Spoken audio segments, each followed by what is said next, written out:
University of California Cooperative Extension and University of California Davis Veterinary Medicine is bringing to you a recording from their March 2022 webinar series.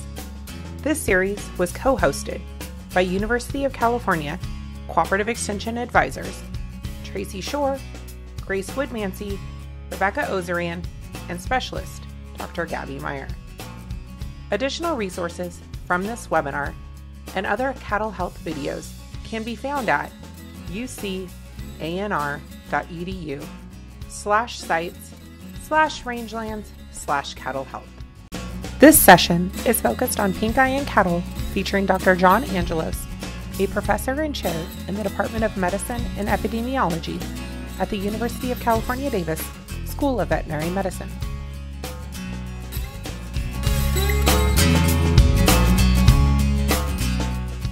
It's a pleasure for me to be here. I'd like to thank Dr. Gaby Maier and Tracy Schohr for inviting me to speak at your beef health series. The topics that I'm planning to cover today are going to start with a review of cow eye anatomy.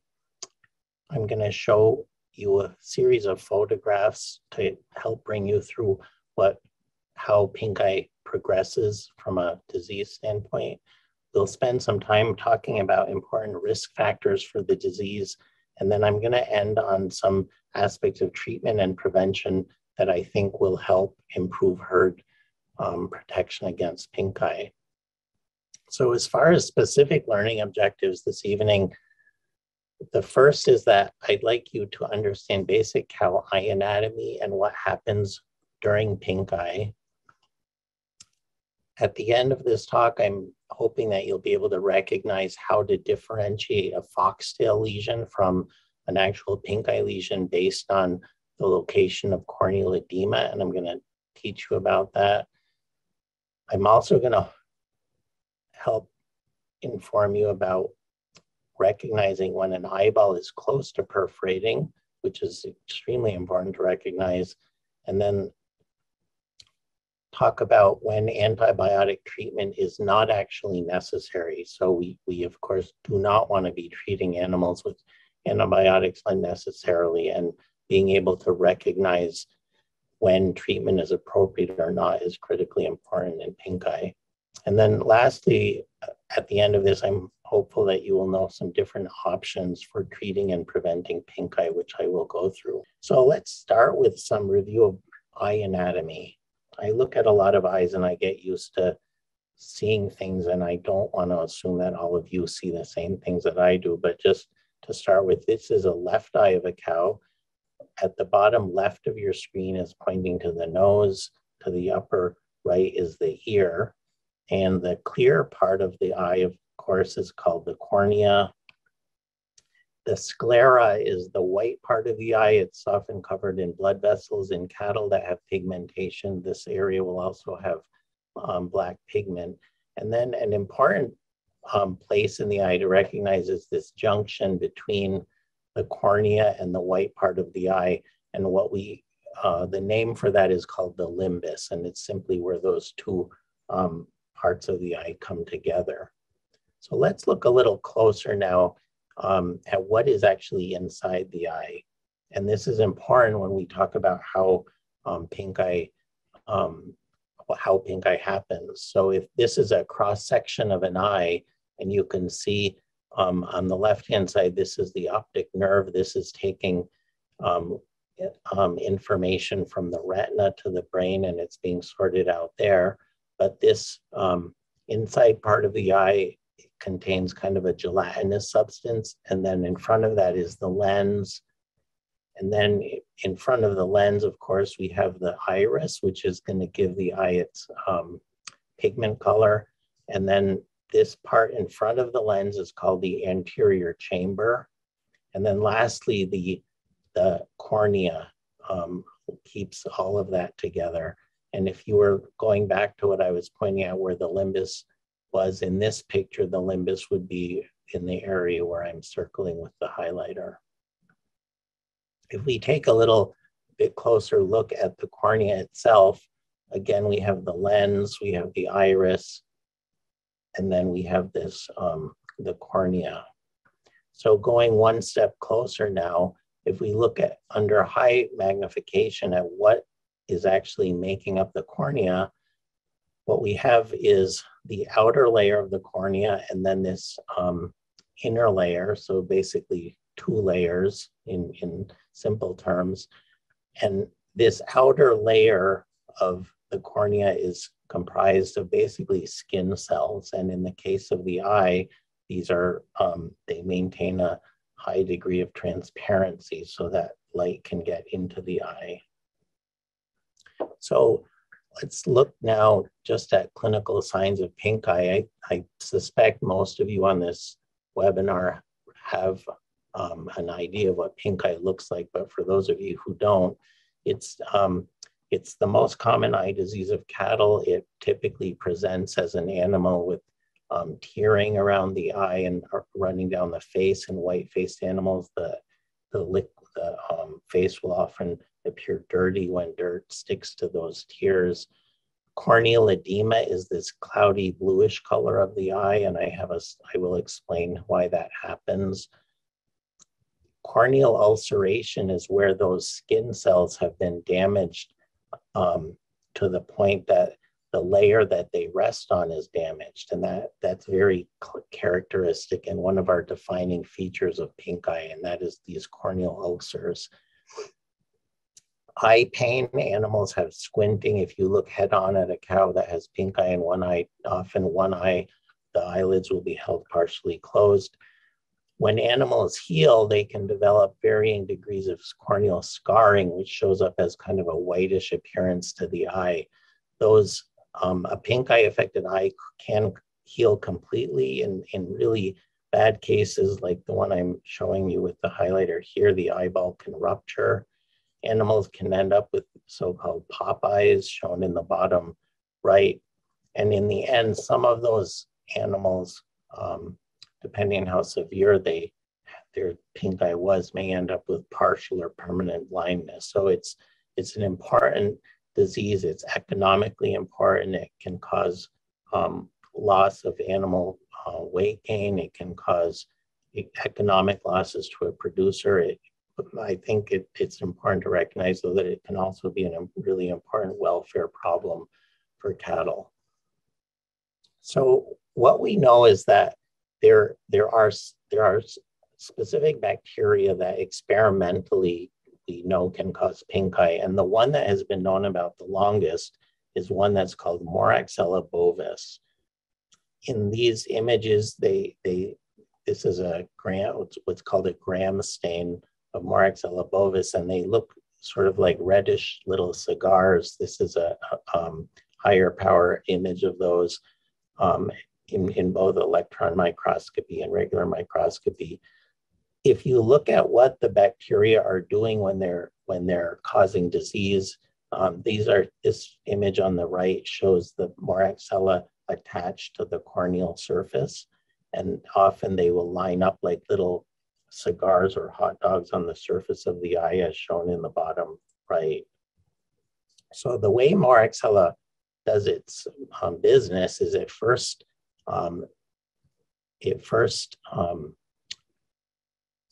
sticks to the surface of the eye, and so this is just definitely not shown to correct magnification because the bacteria would be much smaller than these cells, but just as a graphic to show you, the bacteria stick to the surface of those skin cells that I mentioned. The way it sticks is important to understand, and that is through these proteins that are called pillin proteins. These are basically hair-like projections that stick out off the surface of the bacteria that allow it to anchor itself to the corneal epithelial cells. One thing that's important to recognize with respect to the pili is that there are multiple different, what we call serogroups of pillin. And we think that's why sometimes pink eye vaccines work really well in cases where they might cross-react with whichever pillin type is in a herd, and in some cases they don't work very well at all. The infection, though, doesn't just stop at the cornea, and that's at that skin layer of skin cells. What happens is the bacteria attach to the eye, to those skin cells, and then they actually cause damage to those skin cells, and that leads to what we call an ulcer. And this image on the right is sort of a bird's eye view, basically of the eye shown on the bottom right. It's looking down on the ulcer, so you can see where this destruction of those corneal epithelial cells has taken place. So the other what we call pathogenic feature of Moraxella bovis, in addition to that pilin, is something called cytotoxin. And cytotoxin is important because it kills those epithelial cells. It's a toxin that pokes holes in cell membranes, and that causes destruction of those skin cells. However, it does not stop there. It keeps going. So once it's breached that layer of skin cells, it has a tendency to burrow even deeper into that inner layer of the cornea. And what you see in these images are pictures of in a study where an investigator infected calves and looked at what happened over time. And in this case, the Moraxella are very deeply embedded into the cornea.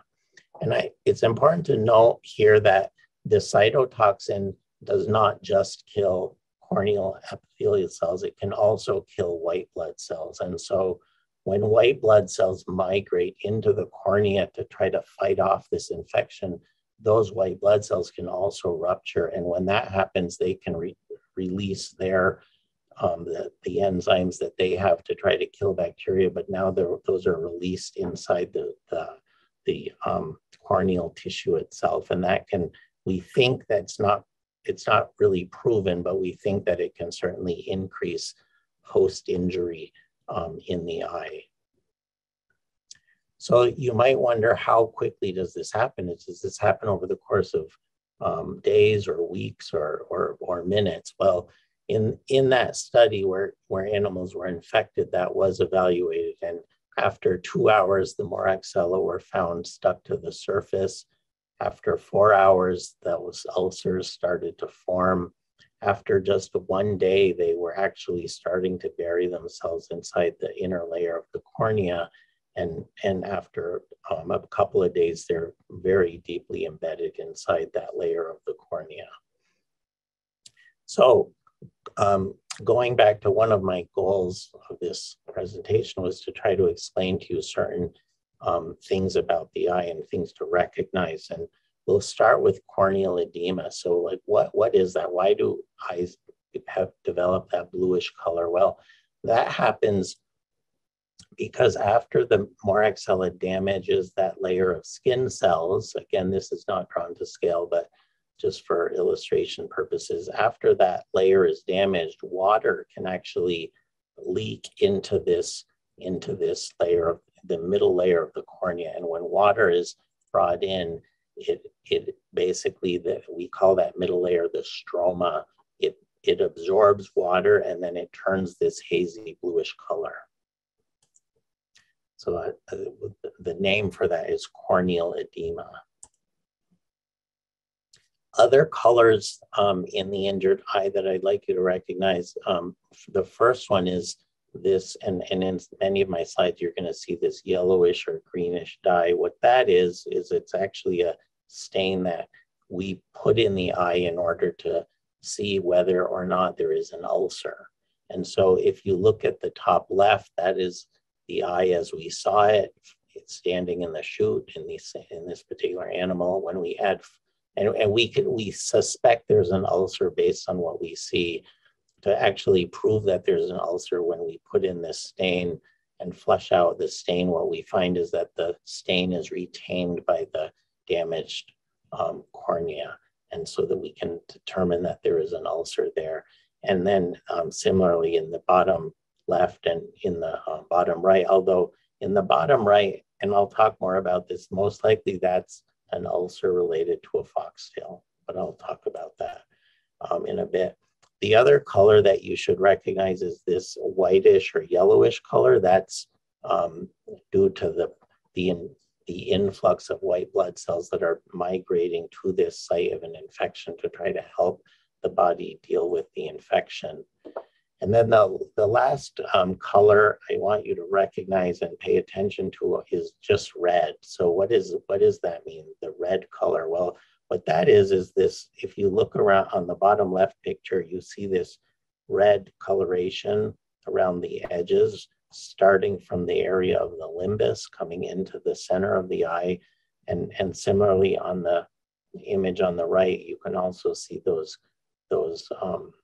with that red color. What that is blood vessels. So the body is trying to heal this infection. And so those blood vessels are coming in. We actually make a distinction between the blood vessels that look like, the term for them is hedges. So they basically look like hedges around the edge of the eye. Those typically take about 3 to 5 days after an eye injury to first appear, and then they grow by about a 32nd of an inch per day. And so by measuring that, you can get some idea of how long the injury has been going on.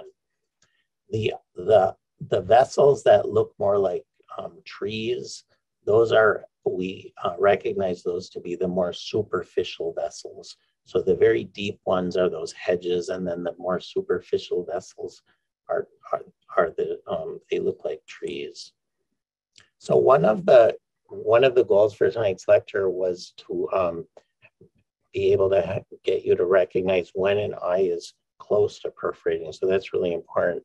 So if you see black in the center of an ulcer, that's a very bad sign. And what you're essentially looking at is, or in cartoon figure, what's happened is the bacteria have damaged the cornea to such an extent that the eye is, there's nothing really left separating the inside of the eye from the outer world.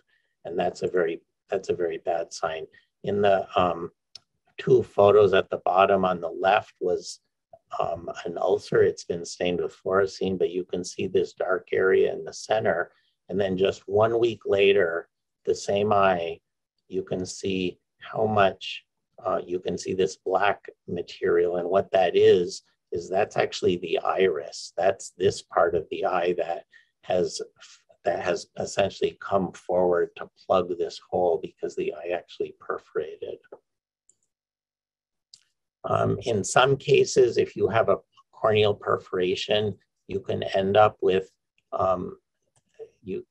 serious damage, but I would say less serious than it could otherwise be. But what this progression is showing is that eye that I just showed you, that was on April 28th of 2020. A week later, the eye had perforated. There is iris that has stuck to that surface.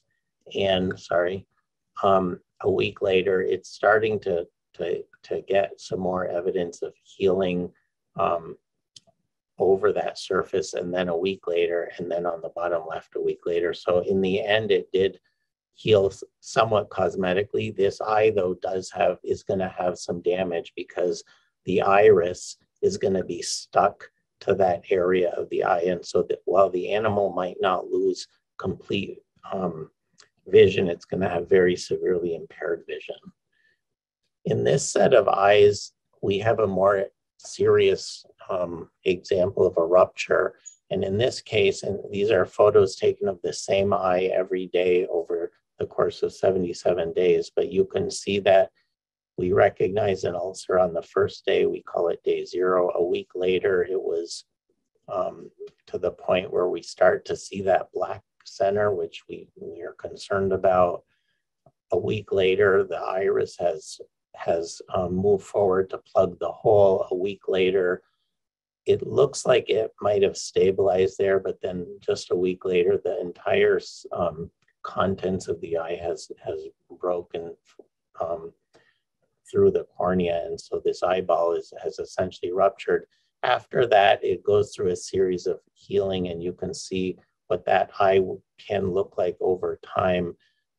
In the end, in this particular case, there's certainly an eye that's badly scarred, it's going to have, in this case, surprisingly still have a very smooth surface, because sometimes they don't end up quite that way. But this animal is not going to have vision in that eye.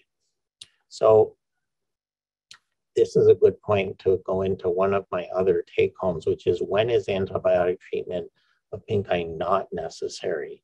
And this is why I spent time telling you about these blood vessels. So if you see blood vessels covering the corneal scar, the eye has already healed, and antibiotics at this point are completely not necessary. And it's important to know that, because one of the most common reasons why cattle are given antibiotics is for pinkeye, and we do not want to be giving antibiotics unnecessarily. So look carefully at an eye. Don't just assume a white eye is a truly active infection. So look for these blood vessels covering the eye. I would even argue that even on day 35 and day 42, this eye, you could argue, probably does not need antibiotics. And then again, this is a close-up showing those vessels. So these are those more superficial vessels, those more tree-like vessels that I was talking about earlier.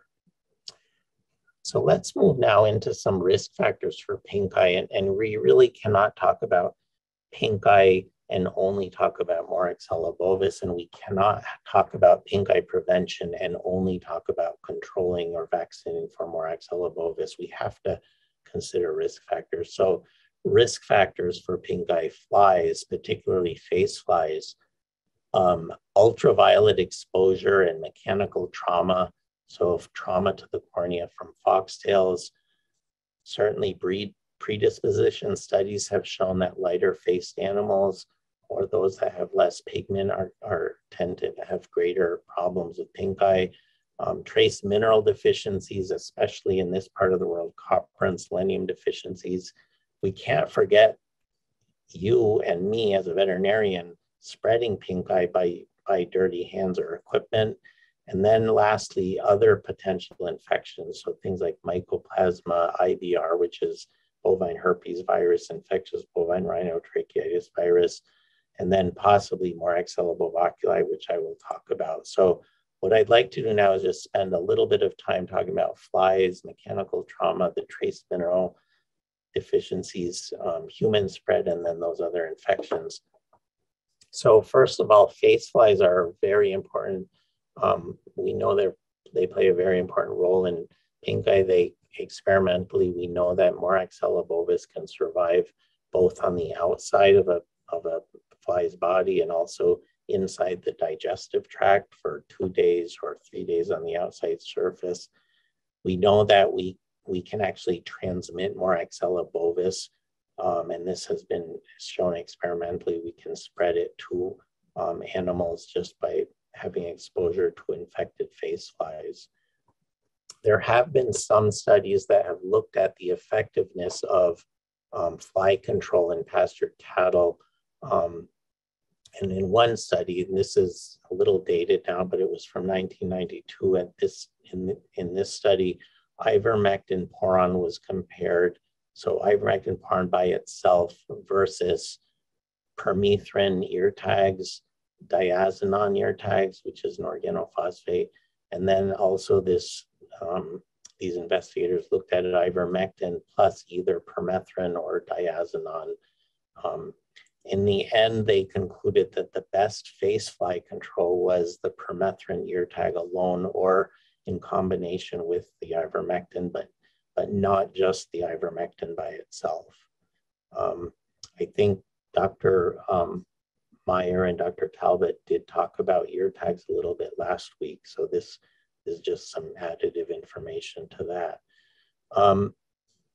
I mentioned the mechanical trauma as a risk factor for pinkeye, and what that can do is it can damage that layer of corneal epithelial cells without there actually being a toxin to directly kill them, because the plant on itself can scrape the cornea and cause damage.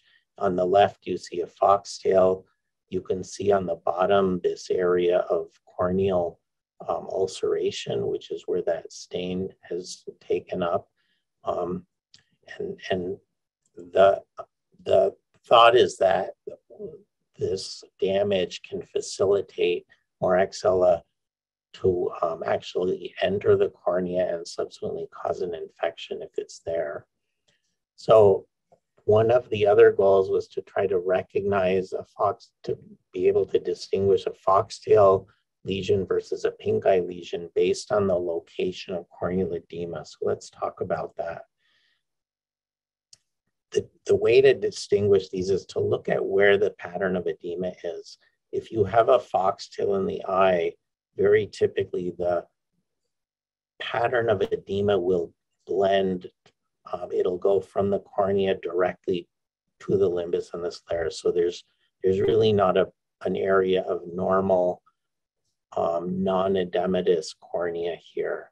If you look at a case of pinkeye, at least in an early case, where we typically see pinkeye on the center of the cornea, it's more likely that you'll have edema, and then so lesion, edema, and then an area that's a little more normal, and then sclera. So two very different appearances of the corneal edema, foxtail versus pinkeye.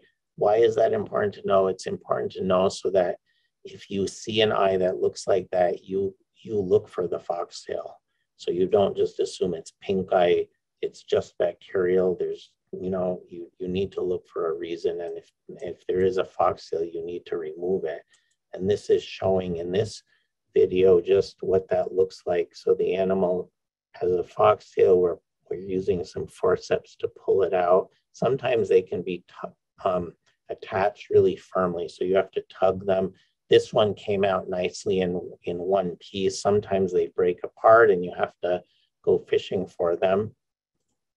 The other thing that can happen is you may suspect a foxtail, but you might not see a foxtail, or you might just see the tiny little edges of the foxtail and you have to go looking for it. And so one of the tricks to do that is actually use your thumb and push back on the eyeball. And when you do that, sometimes that planton or foxtail can find its way forward and it can become more easily accessible. So we push the eyeball back and we can get a better handle on where that foxtail is. So what about treatment after you take out a foxtail? So many times eyes are going to heal quite fine without doing anything really. As long as you take the foxtail out, the eye will very often heal on its own. You could consider then doing nothing. Certainly if you're going to be able to see the animal and watch it, you could do nothing. If you're going to be concerned about potential for damage, if it was an animal with high economic value, if you don't want to take any risk at all, you could consider antibiotics. And in the end, it's kind of a judgment call. So how do you make that judgment? In my opinion, I would try to make an assessment of how deep the scrape appears. If there's no evidence of those that red color coming in, if there's no evidence of those blood vessels starting to grow in, it's a very early lesion. It may very well heal just on its own. And if you did see the blood vessels, maybe it's been already going on for at least 3 to 5 days. If the eye looked angry, I would probably consider an antibiotic. And that could either be an injectable or a topical, and I will talk about that later. I mentioned the trace mineral deficiencies. So the ones we think of mostly around in this part of the world are copper and selenium. In the picture on the right are the selenium boluses that you can purchase through California Cattlemen's Association. On the bottom are the images of those copper shore boluses. So those are just two ways that these can be supplemented. But why are they important? And it's not just copper and selenium, vitamin E, chromium, vitamin A, cobalt, zinc, and there are other ones that are considered to be important trace minerals. And Why are they important? We think they're important for optimal immune function, certainly for certain antioxidant functions in the body. Anecdotally, years ago, I remember talking with Dr. Moss, and his experience was that in some herds that had severe copper and selenium deficiencies, pinkeye was just a really, really bad problem, which tended to go away when copper and selenium were corrected. Not go away entirely, but get a lot better when copper and selenium were supplemented. And in my opinion, trace mineral supplementation should be part of an overall approach to pinkeye prevention, which we'll be talking about at the end. We can't forget can't forget looking at ourselves as potential causes of pinkeye. The thing is, you don't want to be a big face fly. Number one, you're going to look pretty darn ugly, and cattle are certainly not going to appreciate you. We say that you should, I always recommend wearing gloves. This is a picture of me during a pinkeye study. I'm wearing a rubber apron, and I disinfect myself between animals. We want to make sure we're disinfecting things like those forceps that we pull the foxtails out with. We want to disinfect the halters that we're using to tie heads up with when we have to restrain the animal. Things that we can use are things like chlorhexidine. We can use dilute bleach. And I have some recipes for you in a sec, but what I just wanted to just stress to you is this, which is, what is wrong with this picture? On the left, the individual is not wearing gloves. This happens to be a goat. So we want to be sure we're being as clean as we can. We don't want to cause more problems. And so we do recommend wearing gloves. I mentioned the recipes for diluting the chlorhexidine and the bleach. So what you can do is you can make a solution of chlorhexidine by taking about 100 mils in a gallon of water. This is of course the stock solution, which is a 2% solution. If you're using bleach, the goal is to make a solution that's just a 10% household bleach solution. If you're using regular strength bleach, that would be about a cup to a cup and a half per gallon of water. If you're using the concentrated bleach, you can use less. It's about a half a cup per gallon. And the last little bit about bleach is that you should make sure you make it up fresh daily, because when bleach is exposed to organic matter or dirt and debris, it tends to become inactivated. So you should be making that fresh regularly. The last thing we will talk about as far as risk factors are other infections. So mycoplasma is another bacteria. There's a variety of different species of mycoplasma. They have been associated with pinkeye. IBR, or infectious bovine rhinotracheitis virus, that's a bovine herpes virus, that's been associated with pinkeye. Well, why do those things potentially associate with pinkeye? Well, we think it's because they can increase discharge from the eye, so increase ocular and nasal discharge. That could encourage fly feeding activity. If Moraxella is present, then it can certainly help spread the bacteria amongst animals.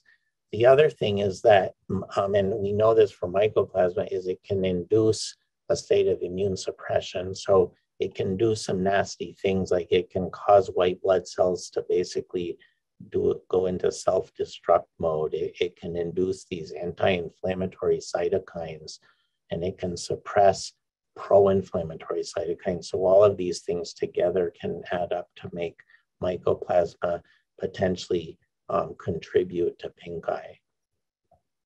The other organism, and it's the newest one on the block, so to speak, although it's not so new now, is Moraxella bovaculi.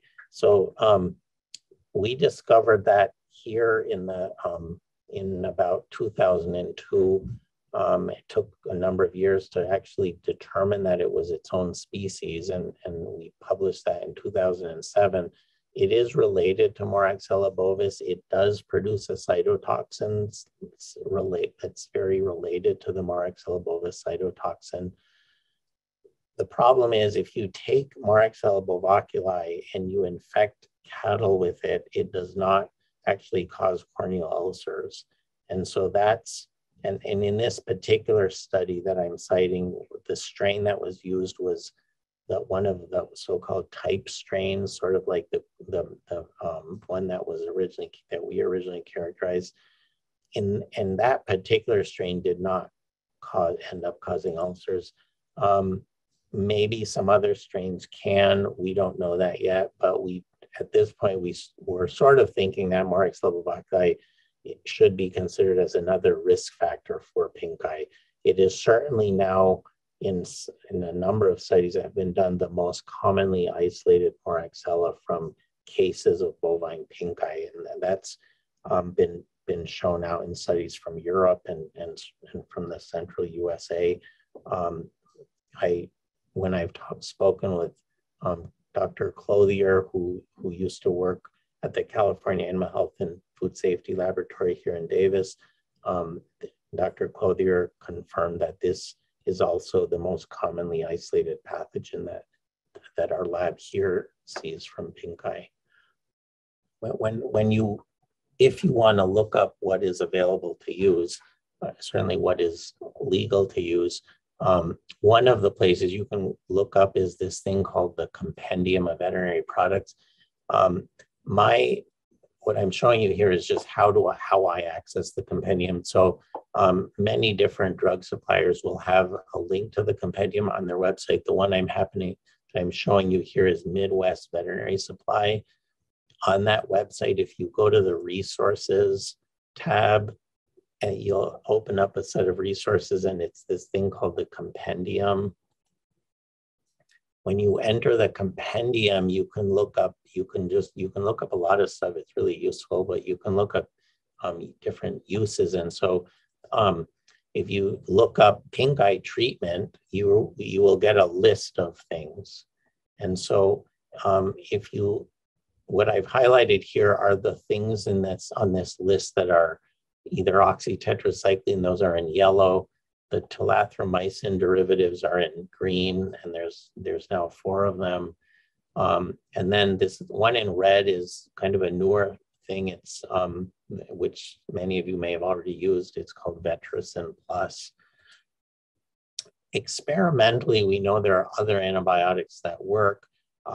My advice is to ideally use something that's labeled for use. If you have questions about this, certainly consult with your own veterinarian. I mentioned the Vetricin. This was a study that was published in 2016. What it is it's essentially a very dilute solution of bleach. So really dilute. But the result of this study was that this spray could reduce pain, M-bovis infection, and shorten healing time of corneal ulcers in calves that were experimentally infected with Moraxella bovis. Other treatments that certainly some that came up in the chat, penicillin, that's a very common and popular treatment, although it doesn't have a label claim for treatment of pinkeye. The penicillin, if you are doing this, should be injected in what we call the bulbar conjunctiva, which is this layer of tissue just over the eyeball in that white part of the eye. Remember to go really superficially if you're doing that, and make sure that cow's head is restrained, because you do not want to be popping the eye with a needle. One tip if you are doing this is to put a couple of drops of the procaine penicillin right on the eye before you start.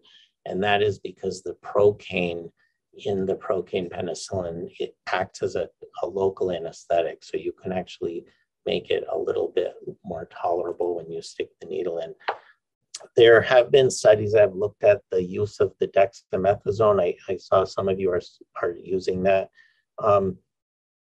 In some studies that have been done, that actually wasn't found to really affect the outcome. But I know many people still use that. Other treatments, certainly eye patches have been around for a long time. The question had always been, do eye patches work or don't they work? And Dr. Maier did a really nice study that was just published last year that demonstrated that animals that had patches applied to their eye experienced faster healing times. And in this particular study, the median healing time was about 4 days faster. If you are using eye patches, we recommend that you don't seal the patch all around the eye. You need to allow some drainage to happen. You need to allow some circulation, and ideally check the eye after you put the patch on. I always say at least a couple of times a week. I know that's probably not practical in many cases, but the point is, don't just put a patch on and assume everything's going to go really well after you put the patch on, because sometimes it doesn't, and you may need to do, you might need to do something else. So one of the questions that came in during registration was about other non-antibiotic treatments for pinkeye. And I guess the real question is, what effective non-antibiotic treatments for pinkeye are there? And this is where I don't have a lot of answers for you. In a clinical setting, we can do things like take blood from an animal, so whole blood, and then separate the serum from the blood. And we can actually use that serum as eye drops to apply to the eye. The eye drops have substances in them that can help promote healing and reduce degradative proteins that might be present in the eye during an ulceration event. The problem with this, practically speaking, is you have to be doing it about every couple hours. And so it's really not practical in a field setting. Other things that I have heard of, can't say whether they really work or not. I've heard of people using condensed milk. What is that doing? It potentially makes a very unfavorable environment for the bacteria in the eye because it's highly osmotic, meaning it's a very concentrated solution that's harder for bacteria to live in. The other one I'm going to touch on just a little bit, and that's dilute povidone iodine. I don't know whether this works, but I have been told that it does work. And I heard of it from a veterinarian whose job was he was the veterinarian on those massive ships that take tens of thousands of, like 20, 30,000 head of cattle from Australia and New Zealand across the ocean to Indonesia. And when they have pinkeye outbreaks on those ships in small and confined quarters, it can be a real problem. And what I learned was that from this particular veterinarian is that what they would do is they'd make a diluted solution of betadine, and then they would spray it on the faces of the cows as they had their heads down in the manger eating.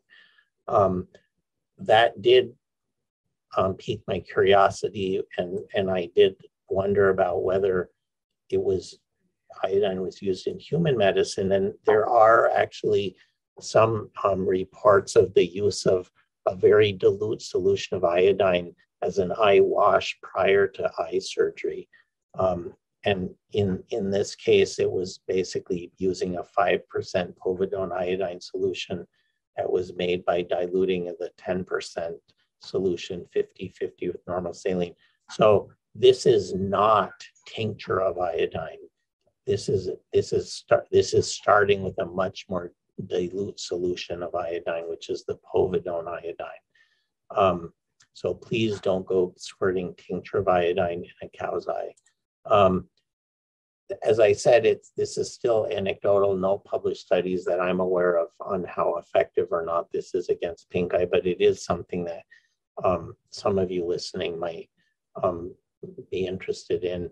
And again, I can't stress enough, this is not tincture of iodine. This is starting with a povidone iodine solution. So what are the vaccines that are currently available? So what we have are autogenous M. bovis.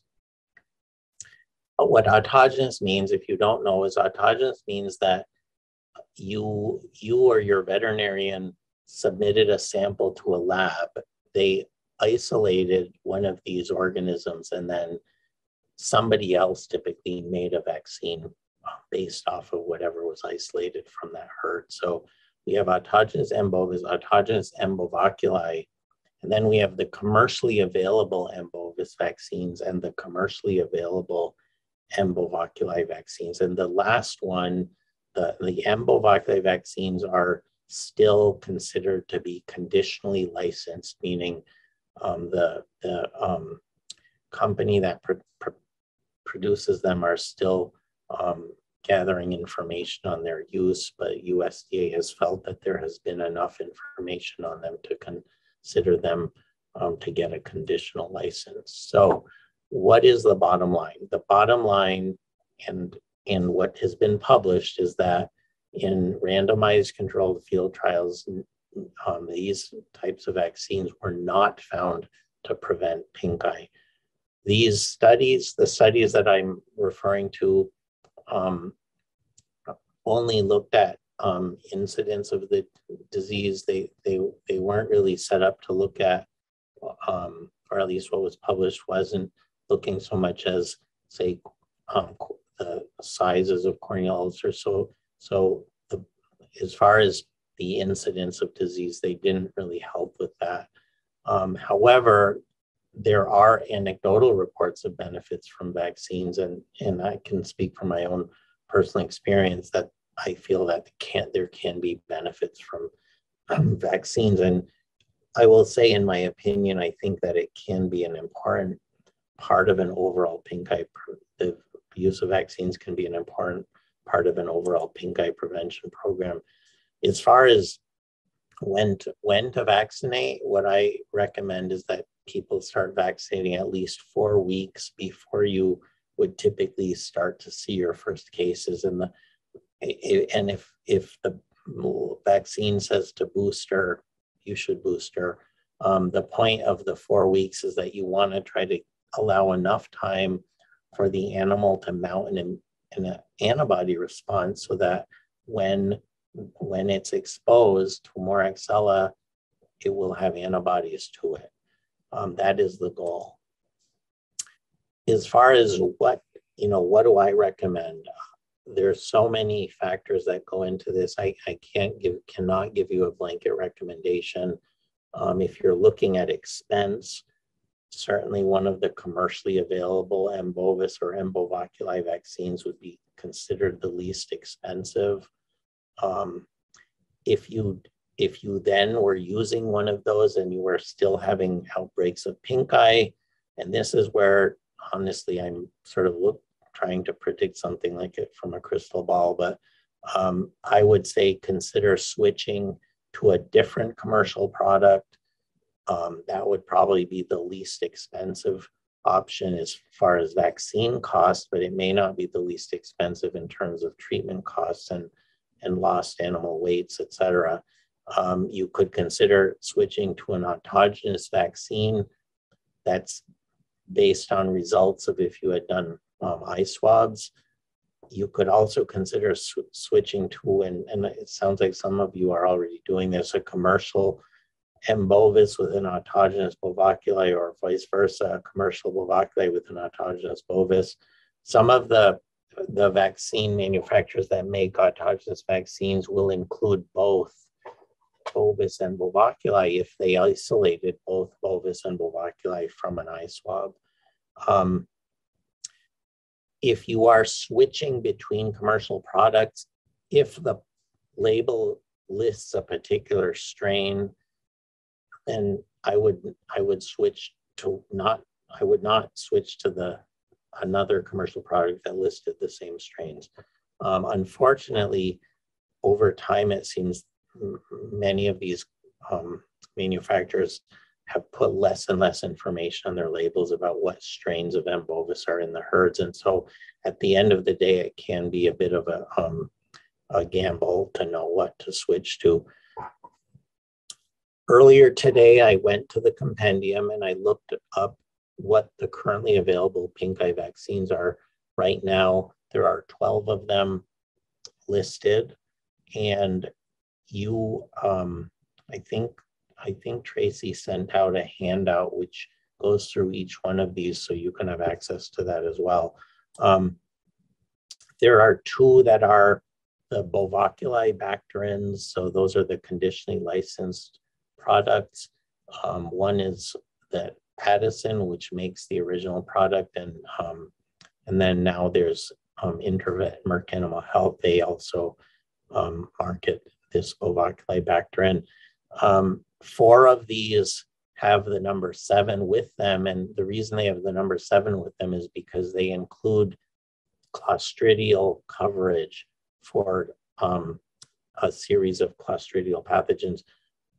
One thing that's important to recognize is the ones that have the Clostridium, none of them have tetanus coverage. So if you're just using a Pinkeye bacterin with the 7, thinking you're getting all of the Clostridia, you are not getting tetanus coverage. So you'd still want to absolutely be vaccinating your herds against tetanus. And as I said, the handout that was sent out will provides a nice summary, I think. So what do I think about developing an overall Pinkeye control program? I think that to do this, you really have to not just focus on the vaccine by itself. You need to look at all of those other risk factors. You need to look at trace mineral supplementation. You should, I think, address fly control if you're not doing that. Certainly consider other infections, the role of other things. The problem I have in telling you this is there really are no effective vaccines for mycoplasma. There certainly are effective vaccines against bovine infectious bovine rhinotracheitis virus, and we recommend using those. If it was possible, and this might sound like a sort of a nonsensical recommendation, and maybe it's really not practical, but in theory, if you had a mature pasture that was covered in foxtails before you turned cows out and you wanted to reduce the chances of foxtails, you could clip the heads of those the foxtails before you turn the cows out. And then lastly, vaccination. So I really think effective Pinkeye is going to be looking at attacking it from many different angles, and not just relying on vaccination. All right, so going back to where we started with the learning objectives, I hope that I was able to cover some aspects of eye anatomy and what's important during Pinkeye, and certainly about the treatment and the prevention. I do think it's important to be able to recognize Pinkeye versus Foxtail. So remember, you'll be looking at that pattern of corneal edema, be able to recognize when an eye is close to perforating. When you see that, it's a bad sign. My recommendation, if you started to see an eye getting that way, if you had not already treated with an antibiotic, I would definitely be reaching for something, and I would be reaching for something given systemically, because you want to get high levels of antibiotic in the tears of the animal and in the tissues. And then sort of the opposite of that, recognizing when treatment is really not necessary. We should not in this day and age be using antibiotics indiscriminately. So if you see those blood vessels covering the eye, you really don't need to be reaching for an antibiotic. Yes, the animal will have a white eye, but it's a scar, it's healed if you see those blood vessels. I'm just going to end with some questions that were submitted at the time of registration. So what I have is the question and then my response highlighted in green. The question had to do with the vaccine load at marking when including Pinkeye with BRD, bovine respiratory disease vaccines, 8-way, dewormers, et cetera, the good and the bad of it. I am not aware of any studies that have really looked at the response or animal safety specifically related to Pinkeye vaccines with or without other vaccines. The one thing I will say about that is that we do think about vaccines that cover against gram-negative organisms such as Moraxella, such as Pasteurella, such as Binheimia.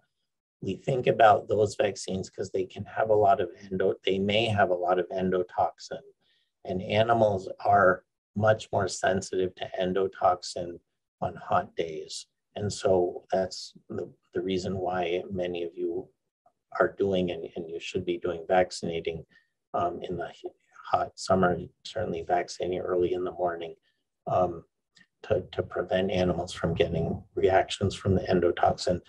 Another question was, how best do I utilize Pinkeye vaccines in treatments? I think that's a hard thing to answer. Every herd is going to be a little different. How much money you are interested in investing can really change the answer to that. So it's hard for me to give a blanket answer for that. What are the best vaccines? Are autogenous more effective? You know, as I said, the studies have not supported the use of really any of these vaccines, but I know that responses to vaccines can be very herd specific, and that gets into those pillin proteins that I mentioned early on. So if your vaccine covers for one pilus type that's in the vaccine and that happens to cross-react with the pillin on the Moraxella in your herd, then maybe that's going to be effective. It's a hard one to answer, but that's sort of like what my thinking is about it. Another question was, what about organic cattle Pinkeye treatment options? Again, a hard question to answer. I don't know actually if the iodine is something that can be used in organic settings. I think it can be. It might be a place to consider the diluted iodine. Before I did that, though, if it was allowed, and again, I question whether it is allowed, but that's to use Vetricin, since it is actually approved and labeled. And then as far as how to prevent Pinkeye, that's really focusing on, again, controlling the risk factors, fly control, trace minerals, clipping pastures, etc., and vaccination.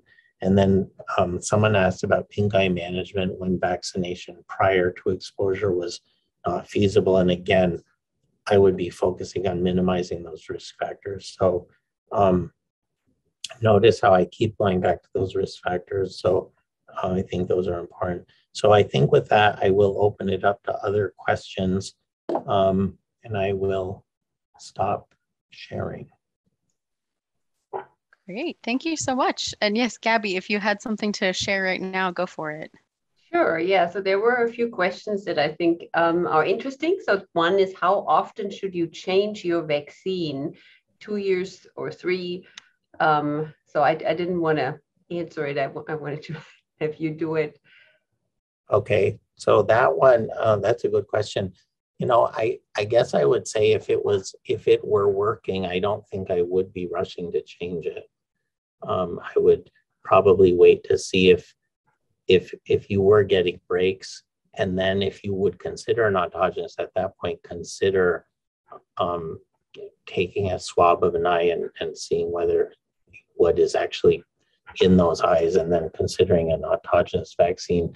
That is certainly a more expensive route if you're just talking about the cost of the vaccine. So the commercially available ones are generally going to be a lot less expensive, but it doesn't take into account, say, losses associated with a commercial vaccine if it's not working. So if you have to consider your treatment costs and other management related costs if those vaccines aren't working. So when I say less expensive, I'm just talking about the actual, just the cost of the antibiotic of the vaccine.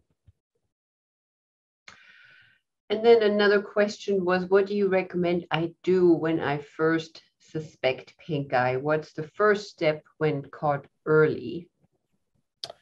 Good question. So I would want to, first of all, make sure that there isn't a foreign body in the eye. If I thought there was a foxtail that led to the pink eye, I mean, the first thing is to get rid of the foxtail. The thing that I would be doing is asking myself, what is my comfort level with this eye getting really bad or not? Can I wait? Can I adopt a wait and watch attitude with this animal? Is it going to just be in the chute this one time and I'm not going to see it again for a couple of weeks? So I guess what I look at is severity of the ulcer, which helps me to guide me in terms of treatment. The one thing I'll say though is that when I'm doing a pink eye vaccine trial, I have the benefit of seeing animals every single week. So in the studies that I do, I don't treat an ulcer if it's less than about 1/4 of an inch in diameter. However, I know that I'm going to see that animal 1 week later. And if it got worse than that, if it got over about 1/4 of an inch in diameter, then I will be treating with an antibiotic. So I think making an assessment of really asking yourself, what's my comfort level with waiting and watching versus not wanting to take any risk at all. So I think that's really the decision making, at least for me, that would be the decision making that would be dictating what I do first, so to speak. And then there were a couple questions about fly control. What have participants used for fly control? So I guess that is supposed to be a question to all the participants.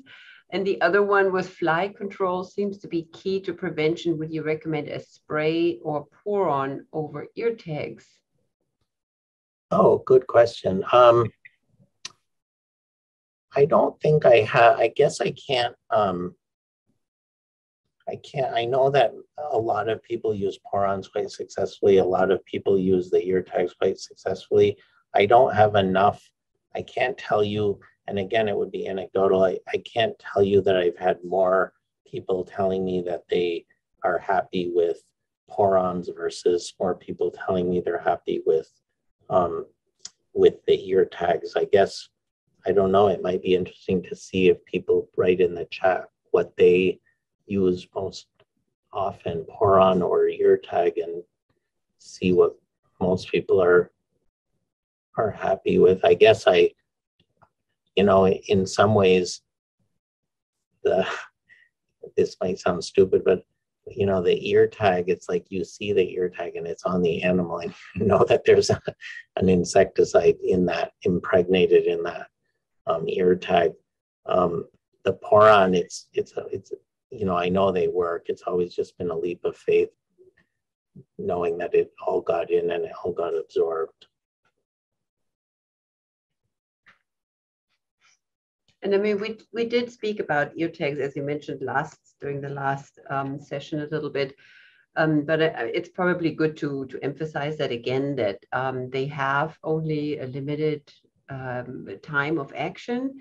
And when that is up, then it's really best to take them out. And for the face flies, we don't see that much resistance, luckily, but horn flies, those are those little clouds of flies that are kind of hovering on the backs of cattle.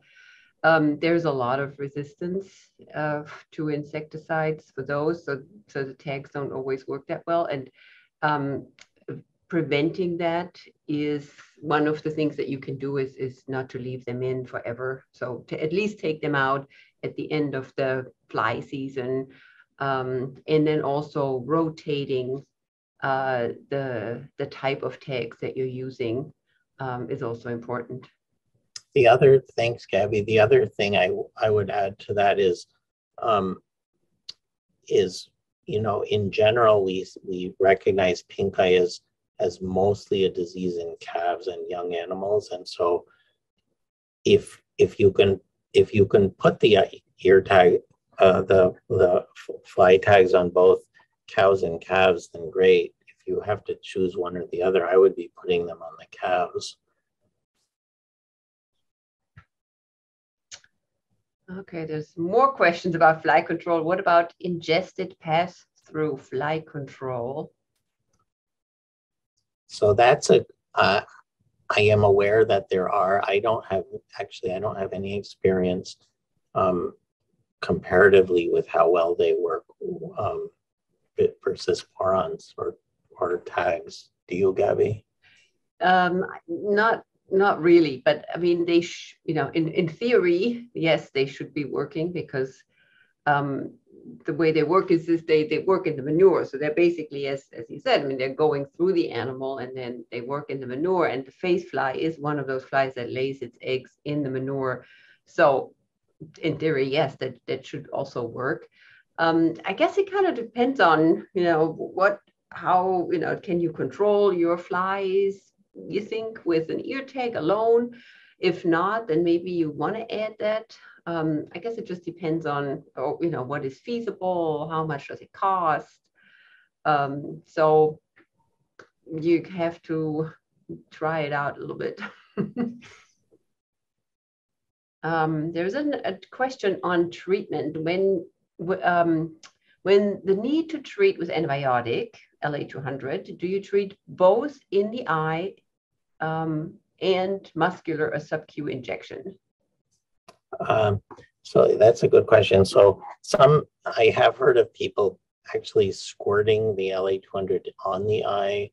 I've heard of people putting the LA200 under the surface of the eye the way they might do with penicillin.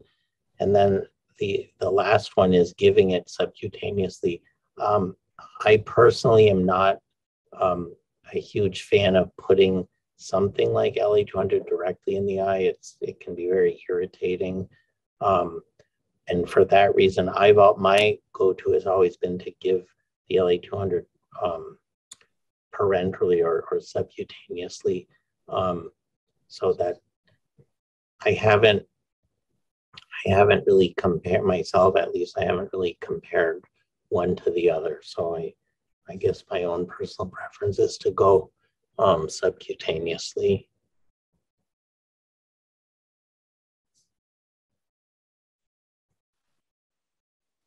I just wanted to make sure you all see there's a question and answer, actually a series of comments in the Q&A that I'm going to basically just push through to the answered side so that folks can read it. It's a really great success story actually about changing fly control and trace minerals and vaccination protocols to really reduce pink eye pressure. And then there's one other question also about starting vaccination a month ahead of the peak kind of pressure time for prevention. And so this person's wondering, is early spring or is summer the worst time for pink eye in cattle? Historically, it's really been in the at least in the foothills where my studies have been done. It's really been a summertime thing. But having said that, I guess when I talk about the 4 weeks before, I'm talking about 4 weeks earlier than you might be expected to start to see cases. So at the Sierra Field Station, we typically will vaccinate in at least in experimental studies where we're testing experimental vaccines. We'll typically start vaccinating in early April and then get a booster about 3 weeks later. Sometimes I feel like that may even be too late because I've had cases, small outbreaks starting in the middle of April. But I think in general, I would say summertime has always been the worst time. But I've also seen cases of Moraxella bovaculi outbreaks in the winter time. And so that can kind of complicate the issue. I think it's always about what is the history of the herd that you're working with. I don't know if that really answers it. Gaby, do you have anything to add? Yeah, there was a similar question about when to vaccinate earlier that I just typed something in. So during last week's seminar, I showed sort of an outbreak, an epidemic curve of cases. And I guess it depends, what elevation you are. It depends, like, probably on the weather. In each year is probably a little bit different. So this year it's really warm, so it might be sooner. I have a feeling it could also depend on stress level. So, for example, if you receive stalkers, for example, and they're all, they all come in together and they're stressed because they've just been transported. I mean, that's a great time for them to have an outbreak of pink eye. So it's probably best to just keep track over time, to just keep a tally when you see cases, and you'll get a feel for when you see the most cases. But yeah, I agree with Dr. Angelos that warm weather, spring, summer, going into summer is probably the most the highest incidence. Thank you to Dr. Angelos for sharing your wealth of knowledge with livestock producers on the pink eye disease, prevention tips, and management tactics. Thank you for watching this webinar recording that was brought to you by University of California Cooperative Extension and University of California Davis Veterinary Medicine, and was co-hosted by University of California Cooperative Extension advisors Tracy Schohr, Grace Woodmansee, Rebecca Ozeran, and specialist Dr. Gaby Maier.